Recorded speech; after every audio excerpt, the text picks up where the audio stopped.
ഇവിടെ നമ്മളൊക്കെ ഉള്ളത് കൊണ്ടാണ് ഇവര് പലതിലും കൈവെക്കാൻ പേടിക്കുന്നത്. പറ്റാവുന്നിടത്തൊക്കെ ശ്രമിച്ചിട്ടുണ്ട്.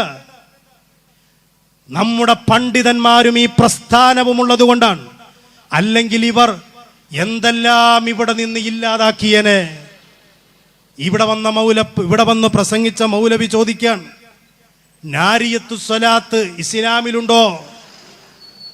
ഇവിടെ വന്ന് പ്രസംഗിച്ച മൗലവി, ഈ മൗലവിയുടെ കൂട്ടത്തിലുള്ള മൗലവിയാണ് മൂവാറ്റുപുഴയിൽ വെച്ച് എതിർ ഗ്രൂപ്പിനോട് നാരിയത്തു സ്വലാത്തിൽ ശിർക്കില്ല എന്ന് പറഞ്ഞുകൊണ്ട് സംവാദം നടത്തിയത്. എന്നിട്ട് ആ മൗലവി ഇവിടെ വന്നിട്ട് ചോദിക്കുകയാണ്, നാരിയത്തു സ്വലാത്ത് ഇസ്ലാമിലുണ്ടോ? 26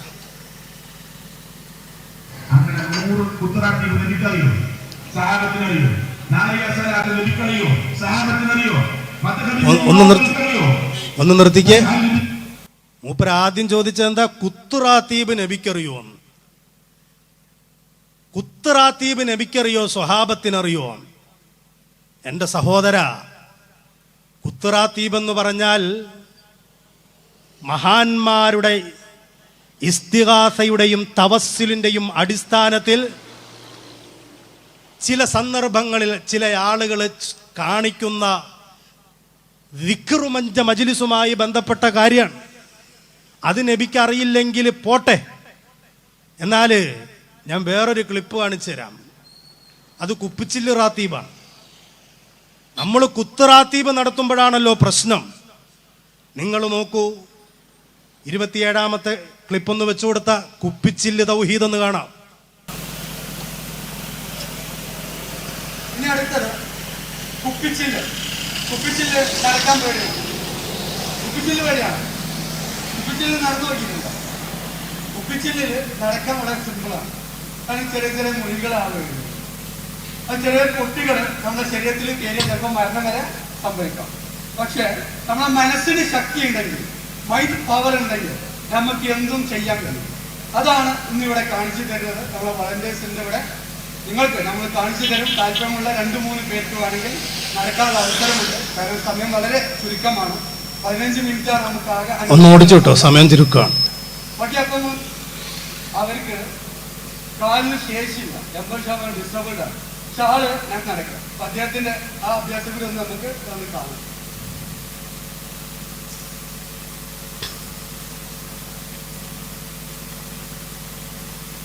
ഇത് അള്ളാഹു പഠിപ്പിച്ചിട്ടുണ്ടോ? ഇത് അള്ളാഹുവിന്റെ റസൂല് പഠിപ്പിച്ചിട്ടുണ്ടോ?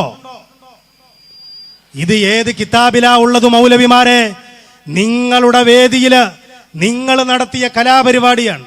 വേറെയുണ്ട്, തീപ്പന്തത്തിന്റെ ദിക്റുണ്ട്, തീ വിഴുങ്ങണ പരിപാടിയുണ്ട്. ഇതൊന്നും കാണിക്കാൻ നമുക്ക് സമയമില്ലാത്തത് കൊണ്ടാണ്. നിങ്ങളെന്താ പറഞ്ഞത്? മനസ്സിന് കരുത്തുണ്ടെങ്കിൽ ഏതു കുപ്പിച്ചില്ലിന്റെയും മുകളിലൂടെ നിങ്ങൾക്ക് നടക്കാമെന്നല്ലേ? എന്നാൽ ഔലിയാഇന്റെ കറാമത്തിന്റെ കരുത്തില് ഏതു കുത്തുറാത്തീബും ഞങ്ങൾക്ക് നടത്താം. നിങ്ങൾക്ക് നിങ്ങളുടെ തൗഹീദിന് അള്ളാഹുവിന്റെ റസൂല് കാണിച്ച ഈ കുപ്പിച്ചില്ല് തൗഹീദിനൊരു തെളിവ് കൊണ്ടുവാ. എന്നിട്ട് അത് മൂപ്പര് ചോദിക്കാൻ, നാരിയത്തു സ്വലാത്ത് എന്തുകൊണ്ടാണ് ഇവര് നാരിയത്തു സ്വലാത്തിനെ എതിർക്കാൻ പറയുന്ന ന്യായം? ഇത് നബി സല്ലല്ലാഹു അലൈഹി വസല്ലമ തങ്ങളെ നാരിയത്തു സ്വലാത്ത് പഠിപ്പിച്ചിട്ടില്ല എന്നാണ്. ഇത് തന്നെ ഒരു മൗലവി പ്രസംഗിക്കുന്നുണ്ട്. 28 ഒന്ന് വെച്ചു കൊടുത്ത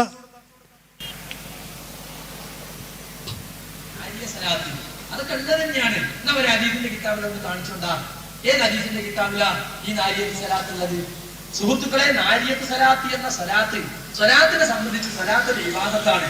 അല്ലാഹുവിന്റെ റസൂല് കാണിച്ചു തന്നതല്ലാത്ത ഒന്ന് നമ്മളെ വകയായിട്ട് പുതിയ സ്വലാത്ത് ഉണ്ടാക്കാൻ പാടില്ല. ഇതൊന്ന് മനസ്സിൽ വെച്ചോളണം. അള്ളാഹുവിന്റെ റസൂല് കാണിച്ചു തന്നതല്ലാത്ത ഒരു സ്വലാത്ത് നമ്മുടെ വകയായി ഉണ്ടാക്കാൻ പാടില്ല. എന്നാൽ ഇതറിയാത്ത ആളാണോ മഹാനായ ഇമാമുന ശാഫിഈ? ഇവിടെ വന്നിട്ട് മൗലവി ഇടക്ക് ചോദിച്ചില്ലേ, ഷാഫി ഇമാമിനറിയോ?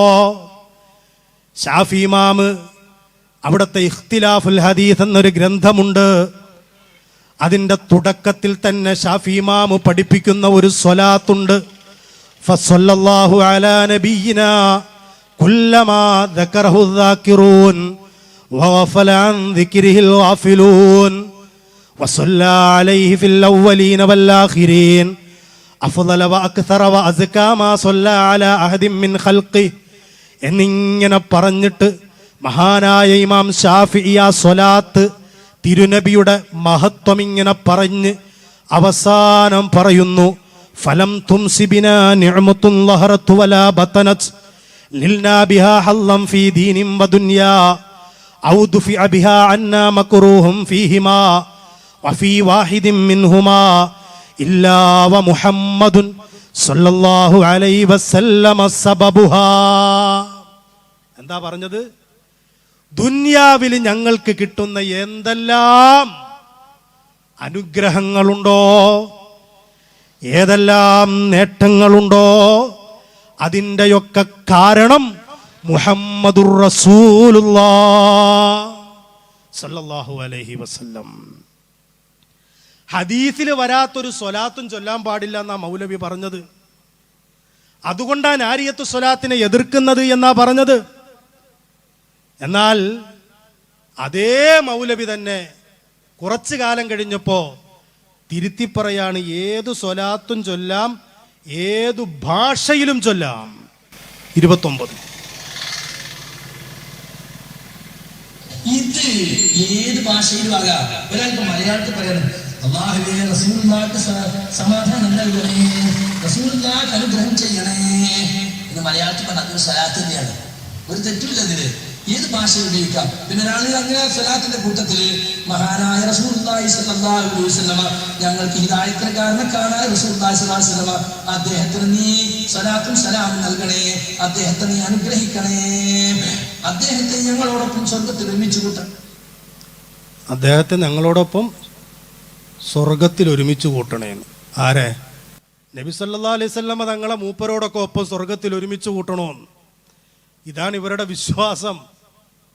നമ്മളൊക്കെ പറയുന്നത് അല്ലാഹുവേ ആ തിരുനബിയോടൊപ്പം ഞങ്ങളെ ചേർക്കണേന്നാണ്. മൗലവി പറയുന്നത് ഞങ്ങളോടൊപ്പം നബിയെ കൂട്ടണേന്ന്. ഈ കോലത്തിലാണ് ഇവർ നബിയെ മനസ്സിലാക്കുന്നതും വിശ്വസിക്കുന്നതും. അപ്പൊ എന്താ പറഞ്ഞത്? സ്വലാത്ത് ഏതു ഭാഷയിലും ചൊല്ലാം. നാരിയത്തു സ്വലാത്തെ അത് ഹദീസിലില്ല എന്ന് പറഞ്ഞ് എതിർത്ത മൗലവിമാർ നാരിയത്തു സ്വലാത്തിൽ ശിർക്കില്ല എന്ന് സംവാദം നടത്തിയ കേരളമാണ് നമ്മുടേത്. അപ്പോൾ എൻ്റെ സഹോദരന്മാരെ, നമ്മുടെ നോമ്പ് ഫസാദാക്കാൻ നോക്കി, നമ്മുടെ നിസ്കാരം നശിപ്പിക്കാൻ നോക്കി, എന്തെല്ലാം ഇവരിവിടെ പറഞ്ഞിട്ടുണ്ടെന്നറിയോ? അവസാനം എല്ലാം ശിർക്കാക്കാൻ നോക്കി. ഇവിടെ വന്നു പ്രസംഗിച്ച മൗലവി ചോദിക്കാൻ, ഹാളിറാക്കൽ ഇസ്ലാമിലുണ്ടോന്ന്. ഞാൻ ഓടിച്ചോടിച്ചു പോവാൻ, കുറച്ച് വളരെയധികം പറയാനുണ്ട്. മൂപ്പര് വന്നിട്ട് ചോദിക്കുന്നു, ഹാളിറാക്കല് തിരിച്ച് നിങ്ങൾ ആലോചിച്ചോളൂ. മോദി ശേഖനെ റൂമിലാക്കാനാക്കുക ഉണ്ടോ ഇസ്ലാമിൽ? ഏതെങ്കിലും ഒരു ശേഖരെ 1000 വട്ടം വിളിച്ചാൽ നമ്മുടെ വീട്ടിനുള്ളിൽ വരുമെന്ന് വിശ്വസിക്കുന്ന, അത് വിശ്വസിപ്പിക്കുന്ന സമ്പ്രദായം ഇസ്ലാമിലുള്ളതാ? ഹാളിറാക്കൽ ഇസ്ലാമിലുണ്ടോന്ന്. എന്നാൽ ഇവർക്കോ ജപ്പാനിലുള്ള ജിന്നിനെ വരെ കൊണ്ടുവരാൻ കഴിവുള്ള ആൾക്കാരാണ്. ഇവരാണ് നമ്മളോട് ചോദിക്കുന്നത്, മഹാന്മാരെ ഹാളിറാക്കൽ ഇസ്ലാമിലുണ്ടോന്ന്. ഒരു മൗലവി അയാൾ പറയുന്ന ഒരു അനുഭവം ഒന്ന് കേട്ടു നോക്കൂ സുഹൃത്തുക്കളെ.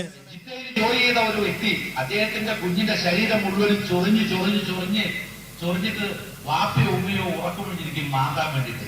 അങ്ങനെ ഒരിക്കൽ എന്റെ അടുത്ത് വന്നപ്പോ ഞാൻ കുറച്ചൊക്കെ ഖുർആൻ ഓതി നോക്കി, പക്ഷെ അതുകൊണ്ട് ഫലപ്രദമായിട്ട് ചികിത്സിക്കാൻ സാധിച്ചില്ല. അങ്ങനെ അദ്ദേഹം അവസാനം ഈ ബഹുമാനനായ എസ് റഹ്മാൻ സാഹിബിന്റെ അടുത്ത് കൊണ്ടുവന്നു. അദ്ദേഹം ഓതി കഴിഞ്ഞപ്പോ കുട്ടി ജപ്പാൻ ജിന്നാണ് കുട്ടിയെ ബാധിച്ചത് മനസ്സിലായി. ജപ്പാൻ ജിന്നാണ് കുട്ടി പറയട്ടെ. ജപ്പാൻ ജിന്നാണ് കുട്ടിയെ ബാധിച്ചത് മനസ്സിലായി. കുട്ടി ജപ്പാൻ ജിന്നാണ് കുട്ടിയെ ബാധിച്ചത് മനസ്സിലായി. എന്നിട്ട് ചിരി വരും. പിന്നെ എങ്ങനെ ചിരി വരാതിരിക്കും?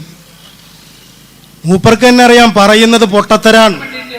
നെറ്റിൽ നിന്നും ജപ്പാൻ ഭാഷയിലെ ഖുർആൻ ട്രാൻസ്ലേഷൻ എടുത്ത് കുട്ടീനെ കൊണ്ട് വായിപ്പിച്ച് കുട്ടി അർത്ഥം പറഞ്ഞു. നെറ്റിൽ നിന്നും ജപ്പാൻ ഭാഷയിലെ ഖുർആൻ ട്രാൻസ്ലേഷൻ ട്രാൻസ്ലേഷൻ എടുത്ത് കുട്ടീനെ കൊണ്ട് വായിപ്പിച്ച് കുട്ടി അർത്ഥം പറഞ്ഞു. നെറ്റിൽ നിന്നും ജപ്പാൻ ഭാഷയുള്ള ഖുർആൻ ട്രാൻസ്ലേഷൻ എടുത്ത് കുട്ടീനെ കൊണ്ട് വായിപ്പിച്ച് കുട്ടി അർത്ഥം പറഞ്ഞു. ഇന്ന് വരെ ആ കുട്ടി ജപ്പാൻ ഭാഷ പഠിച്ചിട്ടില്ല, ഒരു ലിപി പോലും കുട്ടി പഠിച്ചു. അപ്പോ കണ്ടോ, ജപ്പാൻ ഭാഷ നെറ്റിൽ നിന്ന് എടുത്ത് വായിപ്പിച്ചു നോക്കിയപ്പോൾ കുട്ടി അത് വായിച്ചു കൊടുത്തു. ജപ്പാനിൽ നിന്നുള്ള ജിന്നിനെ വരെ കൊണ്ടുവരാൻ പറ്റുന്ന പാർട്ടികളാ ചോദിക്കുന്നത്, മുഹീദ്ദീൻ ശൈഖിന് ഹാളിറാക്കൽ ഇസ്ലാമിലുണ്ടോ? ഇവര് മുജാഹിദുകളാണത്രേ, ഇവര് ഖുർആനിന്റെയും സുന്നത്തിന്റെയും ആളുകളാണത്രേ. ഇവർ ഈ സമൂഹത്ത് ഒന്നുമല്ല, ഇവരുടെ അന്ധവിശ്വാസങ്ങള്. ആ മൗലവി തന്നെ വേറൊരു സ്ഥലത്ത് പ്രസംഗിക്കുക, ജിന്ന് കല്യാണം മുടക്കിക്കളയും. ജിന്നുകള് കല്യാണം മുടക്കിക്കളയുന്ന കഥ മൂപ്പര് പറയുന്നുണ്ട്. തടസ്സപ്പെടുന്ന ചില സീറക്കണ എങ്ങനെ വെച്ചാല് ഭർത്താക്കന്മാർ ഇങ്ങനെ കാണും, അല്ലെ പുതിയാപ്പിളമാർ വന്നിങ്ങനെ കാണും, ഒരു പ്രാവശ്യം പിന്നെ അങ്ങോട്ട് വരില്ല. അങ്ങനെ പിന്നെ ഡസൻ കണക്കിന് ആളുകൾ ഒന്ന് കാണുകയും ആ പെണ്ണിന്റെ സൗന്ദര്യമുണ്ട്, പക്ഷെ വിവാഹം നടക്കില്ല. അങ്ങനെയുള്ള കേസ് 2-3 പ്രാവശ്യമായി ഖുർആൻ അനുസരിച്ചുള്ള ചികിത്സ, ഖുർആൻ ഓതി ചികിത്സിച്ച അവസ്ഥ എന്നിട്ട് കല്യാണം നടക്കുന്ന സംഭവങ്ങൾ എന്നെ അനുഭവത്തിലുണ്ടായിട്ടുണ്ട്. പിന്നെ വന്ന് കണ്ട അതേ പയ്യൻ വിവാഹം കഴിച്ചിട്ടുണ്ട്. മറിച്ച് എത്രയോ ആളുകൾ വന്ന് കണ്ടത്. അപ്പൊ എന്താ സംഭവിക്കുന്നത് വെച്ചാല് ഇവിടെ സംഭവിക്കുന്നത് ഈ യുവാവ് വന്ന് ഈ യുവതിയെ കാണുമ്പോ പിശാച് തഹീറുണ്ടാകും. തഹീർ എന്ന് നമുക്കറിയാലോ, മൂസാ നബി ഇസ്ലാമിന്റെ എതിർക്കാൻ വന്ന സാഗർമാരെ എന്ത് ചെയ്ത് കയറും വടിയൊക്കെ ഇട്ട് പാമ്പാക്കി കാണിച്ചതുപോലെ ഈ സ്ത്രീയുടെ മുഖം മുന്നിൽ വിരൂപമാക്കുകയോ അല്ലെങ്കിൽ ഒരു കിളവിയുടെ രൂപമൊക്കെ കൊടുക്കും. അപ്പൊ കാണുമ്പോ ഈ ബാക്കിയുള്ള നമുക്ക് ഇഷ്ടമായിരിക്കും, പക്ഷെ ഈ യുവാവിനെ നോക്കുമ്പോൾ ഒരു ഇഷ്ടപ്പെട്ട രൂപമല്ല. മാത്രമല്ല ഒരു മനസ്സിന് ആശ്വാസം ഉണ്ടാവില്ല, ഇനി അങ്ങോട്ട് പോകണ്ട നല്ല തോന്നുക. ഒരു പെൺകുട്ടി എന്നോട് പറഞ്ഞെന്ന് വെച്ചാല്, ഞാൻ ആരെങ്കിലും എന്നെ കാണാൻ വരുമ്പോൾ എന്റെ മുഖമൊക്കെ ഈ പ്ലാസ്റ്റിക് റബ്ബർ വലിച്ചു നീട്ടുന്നവരെ വലിച്ചു നീട്ടുന്നവരാണ്. ജിന്നിന്റെ പരിപാടിയാണ് ഇങ്ങനെ റബ്ബർ വലിച്ചു നീട്ടുന്നത് പോലെ വലിച്ചു നീട്ടുമത്രേ. കല്യാണം മുടക്കണ ജിന്ന് ജപ്പാനിൽ നിന്ന് മരുന്ന് കൊണ്ടുവരുന്ന ജിന്ന്. ഈ കൂട്ടർക്കുണ്ടല്ലോ ഒരു കറുത്ത പൂച്ചയെ കണ്ടാൽ പോലും പേടിയാണ്. നിങ്ങളിത് മനസ്സിലാക്കണം. ഇത് ഞങ്ങളുടെ വകയായിട്ട് പറയുന്നതല്ല. ഇവിടെ കൊണ്ടുവന്ന് പ്രസംഗിപ്പിച്ച മൗലവി, ആ മൗലവിയുടെ ഗ്രൂപ്പാണ് വിസ്ഡം ഗ്രൂപ്പ്. ആ വിസ്ഡം ജിന്നു ഗ്രൂപ്പിന്റെ മൗലവിമാർ ഈ കേരളത്തില് നമ്മളെ ഇവിടെ അന്ധവിശ്വാസത്തിൽ നിന്ന് രക്ഷിക്കാൻ വന്നില്ലേ? നമ്മളെ ഇവിടെ മഖ്ബറകളിൽ നിന്ന് മാറ്റാൻ വേണ്ടി വന്നില്ലേ? അവര് നമ്മളെ മാറ്റിയിട്ട് എങ്ങോട്ടാ കൊണ്ടുപോകുന്നതെന്നറിയോ?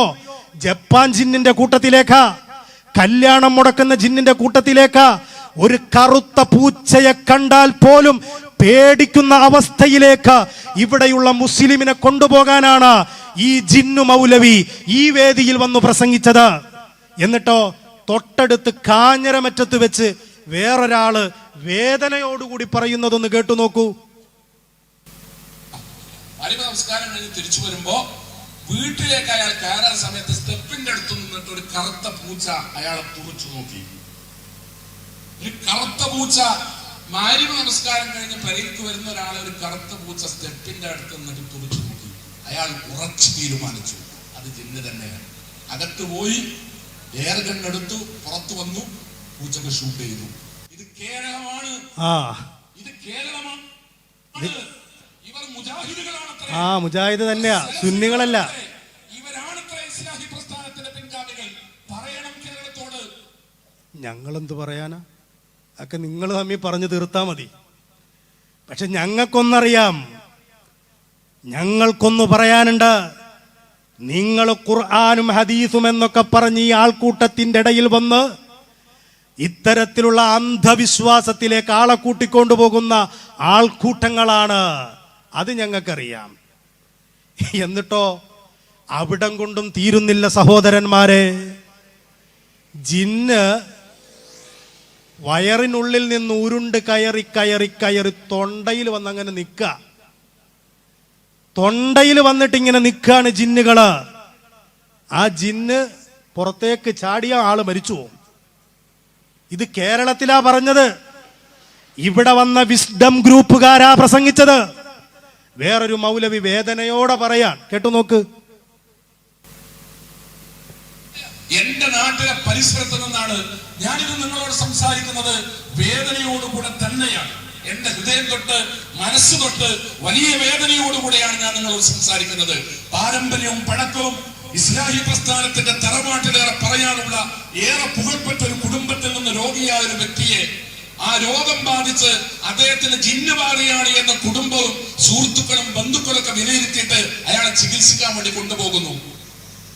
അഫ്ദലുൽ ഉലമ കഴിഞ്ഞ ഒന്നിലേറെ ആളുകളുള്ള ഒരു വീട്ടിൽ നിന്ന് ഒരു വ്യക്തിക്ക് ജിന്ന് ബാധിച്ചതാണ് എന്ന് സ്വയം വിലയിരുത്തിയിട്ട് അയാളെ ചികിത്സിക്കാൻ വേണ്ടിയിട്ട് ഒരു മന്ത്രവാദിയുടെ അടുത്തേക്ക് കൊണ്ടുപോകുന്നു.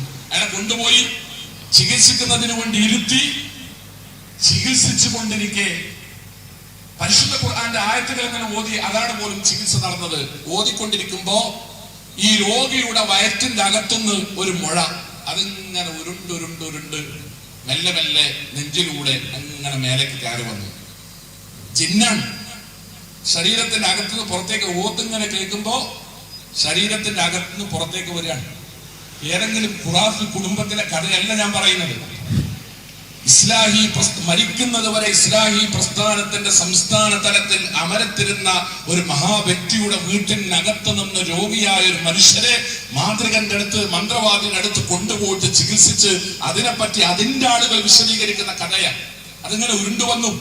എന്നിട്ട് ചങ്കിലെത്തി. ഈ മുഴ ചങ്കിലെത്തിയ സമയത്ത് ഓതുന്നയാൾക്ക് ഫോൺ വന്നു. അത് അറ്റൻഡ് ചെയ്യാൻ വേണ്ടി അയാൾ പുറത്തുപോയി ആൾ തിരിച്ചു വന്നപ്പോ ഈ മുഴ രോഗിയുടെ ചങ്കിൽ ഉറച്ചു പോയിരിക്കുന്നു. ഇനി അങ്ങോട്ടും നീങ്ങില്ല. ഇനി ഓതിയാൽ രോഗി മരണപ്പെട്ടു പോകും. ഇത് വിശ്വാസമാണ്. ഇവർ മുജാഹിദാണ്. ഇവരാണ് മുജാഹിദുകൾ എന്നിവർ അവകാശപ്പെടുന്നു. ഇവരല്ലാത്തവരൊന്നും മുജാഹിദുകളല്ല എന്നിവർ കേരളത്തിൽ പ്രചരിപ്പിക്കുന്നു. പറയണം. ഇതാണ് മുജാഹിദുകളുടെ അവസ്ഥ. ജിന്ന് തൊണ്ടയിൽ ഞാൻ ആലോചിച്ചു പോവുകയാണ്. ആ ചികിത്സിച്ച മനുഷ്യന് ഇതിങ്ങനെ കയറി വരുന്ന സമയത്ത് ഫോൺ വന്ന് അയാൾ അത് അറ്റൻഡ് ചെയ്യാൻ പാടുണ്ടോ? അയാൾ ആ ഫോൺ എടുക്കാൻ പോയത് കൊണ്ടല്ലേ ഇത് തൊണ്ടയിൽ കുടുങ്ങിയത്. അപ്പൊ ചെയ്യുന്ന പണി പോലും വൃത്തിയായി ചെയ്യാത്തൊരു കൂട്ടര്. ഇത് വിശ്വാസമാണ് ഇവരുടെ. ഇവരാണ് മുജാഹിദുകൾ. ഇവരാണ് ഇവിടെ വന്ന് പ്രസംഗിച്ചിട്ട് സുന്നികളെ ശിർക്കാക്കാൻ ഇവരെന്തൊക്കെയോ ആയത്തുകൾ ഓതിയത്. എന്റെ സഹോദര, നമുക്കറിയാം നേരിട്ടൊരുപാട് ആളുകളെ. മന്ത്രവാദത്തിനെതിരെ നിങ്ങൾ ശബ്ദിക്കുമ്പോഴും വളരെ രഹസ്യമായി മന്ത്രവാദികളുടെ മുമ്പിൽ പോയി നിങ്ങളുടെ കാര്യസാധ്യത്തിന് വേണ്ടി പലതും നിങ്ങൾ ചെയ്യിപ്പിച്ച കഥകൾ ഞങ്ങൾക്കറിയാം. നിങ്ങളുടെ മൗലവിമാര് പറഞ്ഞിട്ടുള്ളത് ഞങ്ങൾക്ക് കേൾപ്പിക്കാനും അറിയാം. ഈ ഒരു വിശ്വാസത്തിലേക്ക് ആളുകളെ കൊണ്ടുപോകാൻ വേണ്ടിയിട്ടല്ലേ ഒരു മൗലവിയെ മലപ്പുറം ജില്ലയുടെ അങ്ങേ അറ്റത്ത് നിന്ന് നിങ്ങൾ ഇവിടെ കൊണ്ടുവന്ന് പ്രസംഗിപ്പിച്ചത്? നിങ്ങൾ പറയണം വെട്ടിക്കാട്ടുമുക്കുകാരോട്, നിങ്ങൾ ചോദിക്കണം അവരോട്, ഇത് ഇസ്ലാമാണോ? ഇത് ഇസ്ലാമാണോ? എന്നിട്ടോ മൗലവി, വേറൊരു മൗലവി പറയാണ്, ജിന്നിനെ കൂട്ടുകാരായി കിട്ടിക്കഴിഞ്ഞാൽ പിന്നെ അവർ സുബഹിക്ക് നമ്മളെ വിളിച്ചെഴുന്നേപ്പിക്കും, വാഹനാപകടങ്ങളിൽ നിന്ന് രക്ഷപ്പെടുത്തും. ഒന്ന് കേൾപ്പിച്ച. ജിന്നയുടെ കൊടുത്തത് നല്ലത് ഇഷ്ടം പോലെ എത്ര ചെയ്തണ്ട അത്ര നല്ലതുണ്ട്. ആ നല്ലവരെ നമുക്ക് സുഹൃത്തുക്കളായി കിട്ടിയാൽ ജീവിതത്തിൽ വളരെ ഉണ്ടായിരുന്നു. പിന്നെ സുഖമായി കിടന്നാൽ അവർ വിളിച്ചു. അതിലെന്താ വഴി? അതിന് വഴിയിട്ടാണ് ഞാൻ സാധാരണ പറയാൻ പോകും. നമ്മൾ സൂക്ഷിക്കേണ്ട കാര്യം എപ്പോഴും നമുക്ക് ഒരു നല്ല ജിന്നിന്റെ സപ്പോർട്ട് വേണം. മനസ്സിലായില്ലേ? എത്രത്തോളം ചോദിച്ചാൽ നിങ്ങൾ റോഡിലൂടെ നടക്കുന്ന നേരത്ത് അപ്രതീക്ഷിതമായിട്ടൊരു അപകടം, അതിനൊക്കെ ജിന്നുകൾക്ക് സാധിക്കുന്നതാണ്. അപകടത്തിൽ നിന്ന് രക്ഷിക്കാൻ ജിന്നിനെ നമുക്ക് കൂട്ടുകാരനാക്കണം. ഇവര് പറഞ്ഞു തരുന്നതാ നമ്മളോട്. നമ്മൾ ഇതിനെ ചോദ്യം ചെയ്തിട്ടില്ലെങ്കിൽ നമ്മൾ മമ്പറത്തെ തങ്ങളെ വിളിക്കുമ്പോ, കാഞ്ഞരമറ്റത്തേക്ക് പോകുമ്പോ, മഹാരഥന്മാരെ നമ്മൾ വിളിക്കുമ്പോൾ അവിടെയൊക്കെ നമുക്കൊരു വിശ്വാസമുണ്ട്. അവരൊക്കെ അള്ളാഹുവിൻ്റെ അടിമകളാണ്. അവർ മരണപ്പെട്ടു എന്നതുകൊണ്ട് അവരുടെ കറാമത്ത് മുറിയുന്നില്ല. അവരിൽ നിന്ന് നമുക്ക് സഹായം കിട്ടുന്നത് അള്ളാഹുവിൽ നിന്നാണ് സഹായം. അവരതിന് കാരണക്കാരാണ്, അല്ലെങ്കിൽ അവർ നമുക്ക് ശുപാർശകരാണ്. ഈ ഒരു വിശ്വാസത്തോടുകൂടി നമ്മൾ വിളിക്കുമ്പോ അത് ശിർക്കാക്കാൻ വേണ്ടി വന്ന ആളുകൾ, അത് കുഫറാണെന്ന് പറയാൻ വേണ്ടി വന്ന ആളുകൾ അവരെവിടെ എത്തിയെന്നറിയുമോ? ഈ 21-ാം നൂറ്റാണ്ടില് ജിന്നിനെ കൂടെ കൊണ്ടുപോയി കൊണ്ട് നടക്കണമെന്ന് പറയുന്ന, ജിന്നിനെ കൂട്ടുകാരനാക്കണമെന്ന് പറയുന്ന ഒരു വിശ്വാസത്തിലേക്കാണ് ഇവർ നമ്മളെ എത്തിക്കുന്നത്. സഹോദരന്മാരെ, നമ്മൾ മനസ്സിലാക്കണം, ഇവര് നമ്മൾ കാണുമ്പോൾ ഖുർആനിന്റെ ആളുകളാണെന്ന് പറയും, ഖുർആനും ഹദീസുമാണ് പ്രമാണമെന്ന് പറയും. പക്ഷേ അന്ധവിശ്വാസങ്ങളുടെ കൂത്തരങ്ങിൽ ഈ ആൾക്കൂട്ടം പെട്ടുപോയതുകൊണ്ട് അവരിവിടെ നവോത്ഥാനം എന്നൊക്കെ പറയുമെങ്കിലും ഇത്തരത്തിലുള്ള പടു അന്ധവിശ്വാസങ്ങൾ ഈ ആൾക്കൂട്ടം പേറിക്കൊണ്ട് നടക്കുന്നവരാണ്. ഇവരുടെ കൂട്ടത്തിലാണോ നമ്മൾ പോകേണ്ടത്? ഒരു മുജാഹിദുകാരൻ വരുമ്പോൾ നിങ്ങൾ ചോദിച്ചു നോക്കണം. നിങ്ങൾക്ക് ഓരോ മൗലവിമാർക്കും ഓരോ തൗഹീദാണ്. KNM-നൊരു തൗഹീദുണ്ട്, മർക്കസുദ്ദഅവക്ക് വേറൊരു തൗഹീദുണ്ട്, മടവൂർ വിഭാഗത്തിന് വേറൊരു തൗഹീദുണ്ട്, വിസ്ഡം ജിന്നൂരി വിഭാഗത്തിന് വേറെ തൗഹീദുണ്ട്. പിന്നെ ഗ്രൂപ്പ്, ഔദ്യോഗികമല്ലാത്ത പല ഗ്രൂപ്പുകൾ, ഓരോരുത്തർക്കും ഓരോ തൗഹീദുണ്ട്. ഇതിലേത് തൗഹീദിലേക്കാ ഞങ്ങൾ വരേണ്ടത്? ഇതിൽ ഏത് തൗഹീദിലേക്കാ ഞങ്ങൾ വരേണ്ടത്? വിസ്ഡം ഗ്രൂപ്പിലേക്കാണോ വരേണ്ടത്? അഥവാ ഇവിടെ പരിപാടി നടത്തിയ ജിന്നു ഗ്രൂപ്പ് അവരുടെ കൂട്ടത്തിലേക്കാണോ ഞങ്ങൾ വരേണ്ടത്? അവിടെ എങ്ങാനും ഞങ്ങൾ വന്നുപോയാ ജിന്ന് ഞങ്ങളുടെ കൂടെ കൂടില്ലേ? കറുത്ത പൂച്ചയെ കാണുമ്പോൾ ഞങ്ങൾ പേടിക്കണ്ടേ? വയറ്റിൽ നിന്ന് ഉരുണ്ടു കയറുന്നത് തൊണ്ടയിൽ കുടുങ്ങില്ലേ? ഇവിടെയുള്ള ആളുകളോട് നമ്മൾ ചോദിക്കണം, അവരതിന് പ്രമാണമുദ്ധരിച്ചു മറുപടി പറയണം, അവരായത്തോതി വിശദീകരിക്കണം, ഹദീസുകൾ വായിച്ചുകൊണ്ട് അവർ സമൂഹത്തെ ബോധ്യപ്പെടുത്തണം. ഈ ആളുകളാണ് അന്തസ്സോടുകൂടി ജീവിക്കുന്ന സുന്നികളെ. ഇവിടെ വല്ല പ്രശ്നമുണ്ടോ?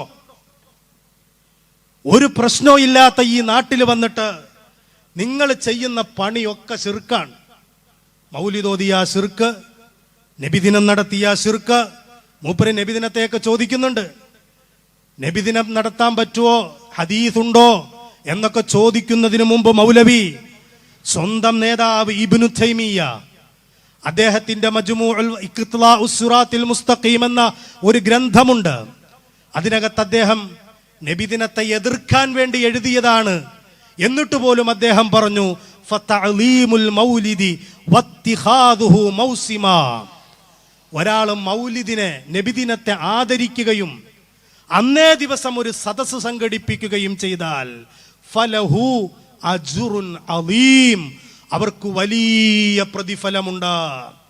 ഇബ്നു തൈമിയ്യ എഴുതി വെച്ചതാണ്. ഞങ്ങളോട് ചോദിക്കുന്നതിന്റെ മുമ്പ് ഇബ്നു തൈമിയ്യയോട് ചോദിക്ക്. ഇബ്നു തൈമിയ്യ മരിച്ചു കഴിഞ്ഞാൽ ഉത്തരം തരുമെന്നാണ് ഇബ്നുൽ ഖയ്യിം കിതാബുർ റൂഹിൽ എഴുതി വെച്ചത്. അപ്പൊ നിങ്ങളൊന്ന് ചോദിച്ചിട്ട് വാ. ഇവിടെ വന്നിട്ട് മൗലവി നബിദിനമുണ്ടോ, എന്തിനേയും എതിർക്കണം. എന്നിട്ട് മൂപ്പര് കറാമത്ത്, ചില മഹാന്മാരുടെ കറാമത്ത് പറയുന്നതിനെയൊക്കെ വിമർശിക്കുന്നുണ്ട്. അതൊന്ന് വെച്ചു കൊടുത്ത 36 ഉദഹീയത്തിന് കൊണ്ടുവന്ന കാള, പട്ടുകൂറ്റൻ കാള അറുക്കാൻ സമ്മതിക്കുന്നില്ല. അത്ര ശക്തിയുള്ള വലിയ കാളയാണ്. അപ്പോ ഒരു ഉസ്താദ് പറഞ്ഞു കൊടുക്കാണ്, CM പറഞ്ഞു എന്ന് പറഞ്ഞ കാളനോട്, കയറിട്ട് കെട്ടാൻ സമ്മതിക്കാത്ത കാളനോട്, കാളന്റെ മുന്നിൽ ഉദഹീയത്ത് നടക്കുന്ന ആളുകൾ പറയാ, കാളനോട് പറയാ CM പറഞ്ഞിട്ട് നടന്നാൽ കാള കടന്നു കൊടുക്കുക. റോഡിൽ പബ്ലിക്കിൽ പ്രസംഗിക്കുന്ന പണ്ഡിതന്മാർ പറഞ്ഞു കൊടുക്കണേ, ഇങ്ങനത്തെ മായാവിക്കഥ പറയാനില്ല. കണ്ടോ, മഹാന്മാരുടെ കറാമത്ത് പറഞ്ഞപ്പോൾ മായാവിക്കഥയാണത്രേ. പടുകൂറ്റൻ കാള അതിനെ അറുക്കാൻ കൊണ്ടുവന്നപ്പോൾ അതിനെ കിട്ടുന്നില്ല. അപ്പൊ CM പറഞ്ഞിട്ടുണ്ട് എന്ന് പറയാൻ പറഞ്ഞു, കാള കിടന്നു എന്നൊരു കഥ. സംഭവം നടന്നതാണോ ഇല്ലയോ എന്നൊന്നും എനിക്കറിയില്ല. പക്ഷെ അങ്ങനെ നടന്നുകൂടെ? ഇവർക്ക് വിശ്വാസമില്ലേ ഇതിനകത്ത്? കറാമത്തെന്ന് പറഞ്ഞാൽ എന്താ? അംറുൻ ഖാരിഖുൻ യുജ്രീഹില്ലാഹു തആല അലാ യദി വലിയിൻ. ഒരു വലിയിന്റെ കരങ്ങളിലൂടെ അല്ലാഹു തആല പ്രകടമാക്കുന്ന അസാധാരണമായ സംഭവം. അസാധാരണമായ സംഭവം. ഇതെങ്ങനെയാ മായാവിക്കഥയാകുന്നത്? അങ്ങനെയാണെങ്കിൽ ഇമാം ബുഖാരി ഉദ്ധരിച്ച ഒരു ഹദീസുണ്ട്. മൗലവി അടുത്ത തവണ വരികയാണെങ്കിലും മറുപടി പറയണം. മഹാനായ ഉസൈദ് ബിൻ ഖുലൈറും അബ്ബാദ് ബിൻ ബിശ്റും രണ്ടുപേരും കാനാ ഇൻദ റസൂലില്ലാഹ്, അവർ അല്ലാഹുവിന്റെ റസൂലിന്റെ സന്നിധിയിലായിരുന്നു. ഫീ ലൈലത്തിൻ ളൽമാ ഹിന്ദിസിൻ, കടുത്ത ഇരുട്ടുള്ള ഒരു രാത്രിയിൽ അവർ ആ നബിതങ്ങളുടെ വീട്ടിൽ നിന്ന് തിരിച്ചു പോരുമ്പോ ഇമാം ബുഖാരി രേഖപ്പെടുത്തുകയാണ്, അല്ലാഅത്ത് അസാ അഹദിഹിമാ, രണ്ടാളിലൊരാളുടെ കയ്യിലുള്ള വടി അതങ്ങ് പ്രകാശിച്ചിട്ട് ആ പ്രകാശത്തിൽ അവർ ഇരുണ്ട വഴിയിലൂടെ നടന്നുപോയി. എന്നിട്ട് മഹാനായ ഇമാം ബുഖാരി രേഖപ്പെടുത്തുന്നു, ഫലമ്മാ തഫറഖാ, അവര് രണ്ടുപേരും രണ്ടു വഴിയിലേക്ക് പിരിഞ്ഞപ്പോ അല്ലാഅത്ത് അസാ ഹാദാ വഅസാ ഹാദാ, രണ്ടാളുകളുടെയും കയ്യിലിരുന്ന രണ്ടു വടികളും പ്രകാശിച്ചു എന്ന് ഇമാം ബുഖാരി അവിടുത്തെ സ്വഹീഹില, ഇമാം അഹ്മദ് അവിടുത്തെ ഹദീസ് ഗ്രന്ഥത്തില ഇതിലൊക്കെ രേഖപ്പെടുത്തിയിട്ടുണ്ട്. കയ്യിലൊരു വടിയുണ്ട്, ആ വടി അങ്ങോട്ട് പ്രകാശിക്കുന്നു. ഇത് വിശ്വസിക്കാൻ മുസ്ലിമീങ്ങൾക്കൊരു മടിയില്ല. കാരണം അല്ലാഹു എല്ലാത്തിനും കഴിവുള്ളവനാ. അവൻ ആദരിച്ചവരുടെ വാക്കുകൾക്ക്, അവൻ കറാമത്ത് കൊടുത്തവരുടെ വാക്കുകൾക്ക് അങ്ങനെയുള്ള പല പ്രത്യേകതകളും ഉണ്ട് എന്ന് വിശ്വാസികൾ ഉറച്ചു വിശ്വസിക്കുമ്പോ ഇവിടെ വന്നു പ്രസംഗിച്ച മൗലവി പറയുന്നു, അത് മായാവിക്കഥയാ, അത് ഡിങ്കൻ കഥയാ, അത് രാക്കഥയാ, അത് കെട്ടുകഥയാ, അത് വിശ്വസിക്കാൻ പറ്റില്ല. ഇവരുടെ മുമ്പിൽ കറാമത്തില്ല. ഇവർക്ക് ഇതുപോലെ അള്ളാഹുവിന്റെ അത്ഭുതങ്ങള്, ജിന്ന് കഥകൾ പറയാം അവർക്ക് ജിന്നിന്റെ മന്ത്രവാദങ്ങൾ പറയാം അവർക്ക്. പക്ഷേ മഹാന്മാരായ ഔലിയാഇന്റെ കറാമത്ത് പറഞ്ഞാൽ അവർക്ക് വല്ലാത്ത വേദനയാണ്. അതിന് ഇവരെന്താ ചെയ്തത്? ഇവരുടെ വലിയ ഒരു മൗലവിയുണ്ട്. ആ മൗലവി ഖുർആനിന്റെ ആയത്തുകളെ തന്നെ പച്ചയായിട്ടങ്ങ് ദുർവ്യാഖ്യാനിച്ചു. അതൊന്ന് വെച്ചു കൊടുത്ത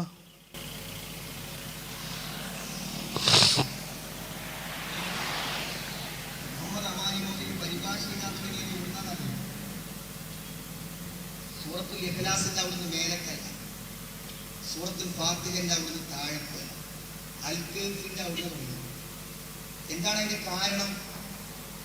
അമാനുവിന്റെ പരിഭാഷയുടെ ചരിത്രവും പരിഭാഷ വായിച്ചു എന്താ കാരണം അറിയുന്ന കാരണം, അതായത് അന്നത്തെ വളരെ പ്രഗത്ഭനായിരുന്ന ഇസ്ലാമിനെ അങ്ങേയറ്റം സ്നേഹിച്ചൊരു പണ്ഡിതനായിരുന്നു CN അഹ്മദ് മൗലവി. നമുക്ക് ഗൗളരെ കരുതി കൂട്ടിയാണ് ഈ ക്യാമ്പിന്റെ സമാപനത്തിൽ പിരിഞ്ഞുകൊണ്ടത്. നിങ്ങളുടെ മനസ്സിൽ ഈ യാഥാർത്ഥ്യം അദ്ദേഹം ഇസ്ലാമിനെ പൊളിക്കാൻ വന്ന ആളല്ല, ഇസ്ലാമിനെ നശിപ്പിക്കാൻ വന്ന ആളല്ല. അദ്ദേഹം എഴുതിയ ഗ്രന്ഥങ്ങളും ലേഖനങ്ങളുടെയും ലക്ഷ്യം നമ്മൾ കാണുമ്പോൾ ഇസ്ലാമിന്റെ ലോകത്തിൽ എത്തിക്കണമെന്ന അടങ്ങാത്ത ആഗ്രഹമുണ്ടായ ആളാണ്. അദ്ദേഹം എന്താ ചെയ്തത്? ഖുർആൻ ഇങ്ങനെ വായിച്ചു കൊടുക്കുന്ന ചില ആയത്തൊക്കെ അതൊക്കെ മുസ്ലിങ്ങൾ വായിച്ചാൽ ഖുർആനെ പറ്റി അവർക്ക് തെറ്റിദ്ധാരണയുണ്ടാവും. കാരണം മൂസാ നബി അലൈഹി സ്വലാം കടലിലെ മരിച്ചപ്പോൾ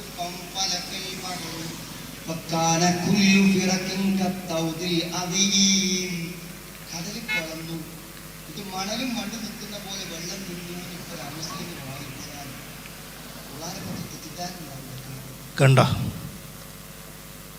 മൂസാ നബി അലൈഹിസ്സലാമിന്റെ മുഅ്ജിസത്തായി വിശുദ്ധ ഖുർആനിൽ അല്ലാഹു തആല പറഞ്ഞ ഒരു കാര്യം, അദ്ദേഹം ഓതിയ ആയത്ത് അങ്ങനെയല്ല, അത് അബദ്ധം പറ്റിയതേക്കാം. ഫംഫലഖ, ബഹ്റൂന്ന് അവിടെ ഇല്ല, ഫംഫലഖ, കടൽ രണ്ടായിട്ട് പിളർന്നു. ആ മലകൾ, ആ പിളർന്ന ഭാഗം രണ്ട് മലകളെപ്പോലെ മാറി നിന്നിട്ട് അതിൻ്റെ ഇടയിലൂടെ മൂസാ നബി അലൈഹിസ്സലാം നടന്നു. ഇത് പറഞ്ഞാൽ വിശ്വസിക്കാൻ പ്രയാസമുള്ള ഇവരുടെ വലിയ മൗലവി വിശുദ്ധ ഖുർആനിനെ പച്ചയായി ദുർവ്യാഖ്യാനിക്കുകയാണ്. അവര് തന്നെ പറയുന്നത് കേട്ടു നോക്കൂ. അത് തീർക്കണമെന്നാണ് അദ്ദേഹം വിചാരിച്ചത്. ഖബറിൽ ശിക്ഷ ഉണ്ടെന്ന് പറഞ്ഞാൽ ആരാ വിശ്വസിക്കുക? മനുഷ്യൻ ദ്രവിച്ച് അടങ്ങിപ്പോകുന്ന ഖബറിൽ ശിക്ഷ വ്യാഖ്യാനിക്കേണ്ടത്, ക്ഷമീകരിക്കേണ്ട സഹോദരങ്ങളെ. സുലൈമാൻ നബി എന്ന മഹാനായ ഒരു പ്രവാചകൻ ഉറുമ്പുകളോട് വർത്താനം പറഞ്ഞു എന്ന് പറഞ്ഞാൽ ഇതൊരു അന്ധവിശ്വാസത്തിന് കിടക്കാൻ ആൾക്കാർ വിചാരിക്കുന്നു. അദ്ദേഹം അതിനെപ്പറ്റി സുന്ദരമായി വ്യാഖ്യാനിച്ചു. വേലിയിറക്കുണ്ടായപ്പോൾ മൂസാ നബി വലിയ വടിയും കുത്തി അങ്ങനെ കടന്നുപോയി. കണ്ടോ, മൂസാ നബി അലൈഹിസ്സലാം കടലിൽ അടിച്ച സംഭവം അത് വ്യാഖ്യാനിച്ചത് ഇവരുടെ വലിയ മൗലവി CN അഹ്മദ് മൗലവി.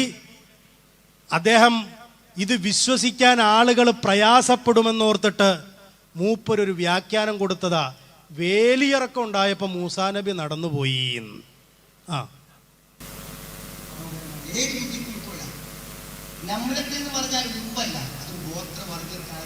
സുലൈമാൻ നബി അലൈഹിസ്സലാം ഉറുമ്പുകളോട് സംസാരിച്ചു എന്ന് ഖുർആനിലുണ്ട്. അതിനെന്തു ചെയ്തു? നംലത്ത് എന്ന് പറഞ്ഞ ഉറുമ്പല്ല, ഒരു ഗോത്രവർഗക്കാരിയാണെന്ന് വ്യാഖ്യാനിച്ചു.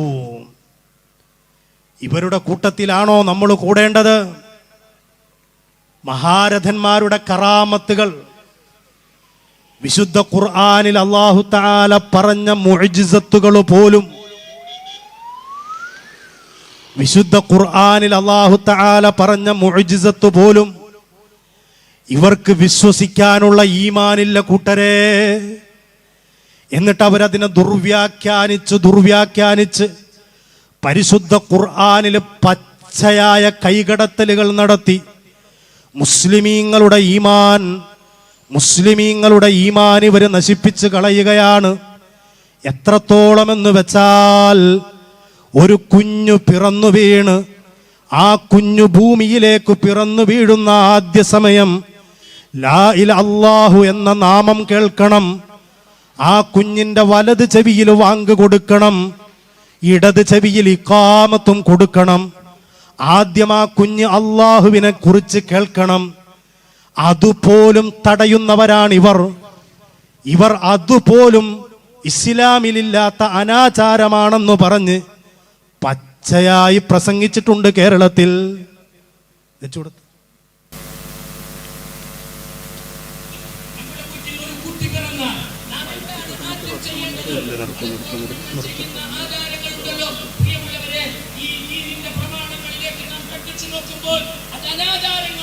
പക്ഷേ കാലങ്ങളുടെ പഴക്കമുണ്ട് ഈ അനാചാരങ്ങൾക്ക്. അനാചാരങ്ങൾ ആചാരങ്ങളായി പഠിപ്പിക്കപ്പെട്ടിരിക്കുന്നു, പ്രചരിക്കപ്പെട്ടിരിക്കുന്നു, അതിന് പ്രചണ്ഡമായ പ്രചാരണം ലഭിച്ചിരിക്കുന്നു.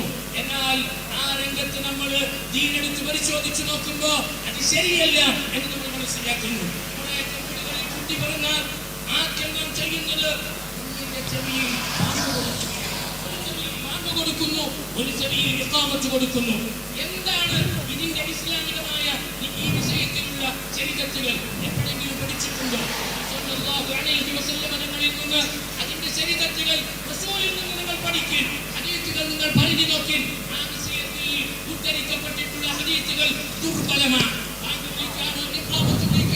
ഒരു കുട്ടി ജനിച്ച ഇസ്ലാമിൽ അതിന്റെ ഹദീസിന്റെയോ തെളിവിന്റെയോ പിൻബലമില്ല എന്നുള്ളത് കൃത്യമായി അതിനെയും തള്ളി.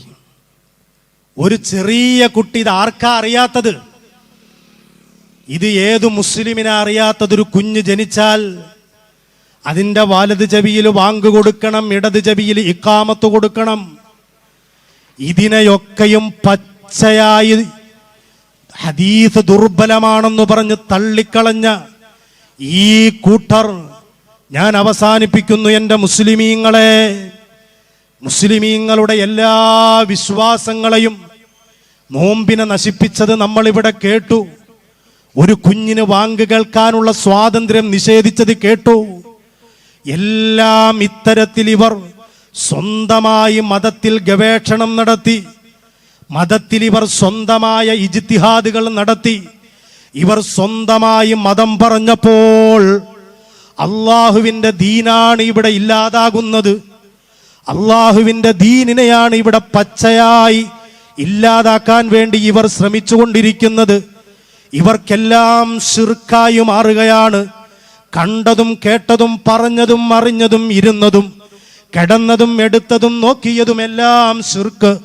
ശിർക്കല്ലാത്തതൊന്നുമില്ല, എല്ലാം ശിർക്കാണെന്ന് പറഞ്ഞുകൊണ്ട് ഇവിടെയുള്ള മുസ്ലിമീങ്ങളുടെ നേരെ ശിർക്കാരോപിക്കുന്നവർ, എന്നാൽ ആ മുസ്ലിമീങ്ങളെ ആട്ടിത്തെളിച്ചു കൊണ്ടുപോകുന്നത് കറുത്ത പൂച്ചയെ കണ്ടാൽ പേടിക്കുന്ന മുസ്ലിമാക്കാൻ, ജിന്ന് ചികിത്സയ്ക്ക് വേണ്ടി മന്ത്രവാദികളുടെ മുമ്പിൽ പോയിരിക്കുന്ന അവസ്ഥയുണ്ടാക്കാൻ, അതേപോലെ സ്വന്തം കൂട്ടത്തിലുള്ളവർക്ക് നേരെ ഒരു മനസ്സാക്ഷി കുത്തുമില്ലാതെ ശിർക്കാരോപിക്കാൻ, വിശുദ്ധ ഖുർആനിനെ പച്ചയായി ദുർവ്യാഖ്യാനിക്കാൻ, ഖുർആൻ പറഞ്ഞ മുഅ്ജിസത്തുകളെ പോലും ഇല്ലാതാക്കാൻ, നിഷേധിക്കാൻ, അതിനൊക്കെ വേണ്ടിയിട്ടാണ് ഇവർ ഈ പരമ്പരയായി നമുക്ക് കിട്ടിയ വിശുദ്ധമായ ദീനുൽ ഇസ്ലാമിന്റെ നേരെ ഈ ശിർക്കാരോപണം നടത്തുന്നത്. അതുകൊണ്ട് മുസ്ലിമേ, നമുക്ക് അല്ലാഹുവാണ് വലുത്, ലാ ഇലാഹ ഇല്ലല്ലാഹയാണ് മുദ്രാവാക്യം, അവനല്ലാതെ ആരാധ്യനില്ല. പക്ഷേ മമ്പറത്തെ തങ്ങൾ നമുക്ക്, അതുപോലെ കാഞ്ഞിരമറ്റത്തുള്ള വലിയ നമുക്ക് ഏറെ പ്രിയപ്പെട്ടവരാകുന്നത് അവർ അല്ലാഹുവിൻ്റെ പ്രിയപ്പെട്ടവരാ. അല്ലാഹു അവർക്ക് കറാമത്ത് കൊടുത്തിട്ടുണ്ട്, അല്ലാഹു അവർക്ക് ആദരവ് നൽകിയിട്ടുണ്ട്. അതവരുടെ ജീവിതകാലത്തുണ്ട്, വഫാത്തിന് ശേഷവുമുണ്ട്. ആ വിശ്വാസത്തില് അവർ ദൈവമാണെന്ന വിശ്വാസമില്ലാതെ, അവർ ലോകം ഭരിക്കുന്ന ദൈവമാണെന്ന വിശ്വാസമില്ലാതെ, അവർ അല്ലാഹുവിൻ്റെ അടിമകളാണെന്ന നിലക്ക അവരോട് നമ്മൾ ഇസ്തിഗാസ